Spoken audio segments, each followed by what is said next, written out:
ଦେଖନ୍ତୁ ବନ୍ଧୁଗଣ, ମୁଁ କୋରାପୁଟ ଯାଇଥିଲି। କୋରାପୁଟ ଗସ୍ତ ସମୟରେ ଡୁଡୁମା ଜଳପ୍ରପାତ ଦେଖିବାକୁ ଯିବା ସମୟରେ ତାର କିଛି ଭିଡ଼ିଓ କ୍ଲିପ୍ ମୋ ପାଖରେ ଥିଲା, ତେଣୁ ଆପଣଙ୍କୁ ଦେଖାଇବାକୁ ମୁଁ ଚେଷ୍ଟା କରିଛି। ଆପଣ ଦେଖନ୍ତୁ ଡୁଡୁମା ଜଳପ୍ରପାତର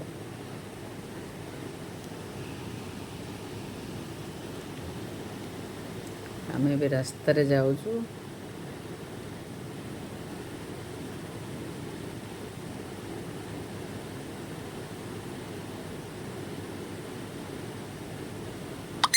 ମୋତେ କୋରାପୁଟର ସମସ୍ତ ଜାଗା ବହୁତ ଭଲ ଲାଗିଥିଲା, କାରଣ ସେଠି କେବଳ ଆମେ ପ୍ରକୃତିକୁ ଉପଭୋଗ କରୁଥିଲେ। ଏତେ ସୁନ୍ଦର ଲାଗୁଥିଲା ଯେ ଆଉ ଯେଉଁଠିକି ଯାଅ, ପାହାଡ଼ି ଅଞ୍ଚଳ ହେଇଥିଲେ ବି ଯେଉଁଠିକି ଯାଅ ଯେମିତି ଗୋଟେ ଆନନ୍ଦ ଭରି ଦେଉଥିଲା ଡୁଡୁମା ଜଳପ୍ରପାତ।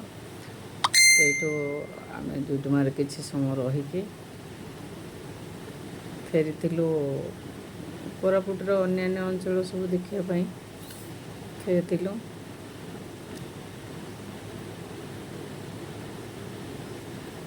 ଆପଣମାନେ ଯାଇଛନ୍ତି କି ନାହିଁ କେବେ ଡୁଡୁମା ଜଳପ୍ରପାତକୁ? ମୋତେ ନିଶ୍ଚୟ କହିବେ।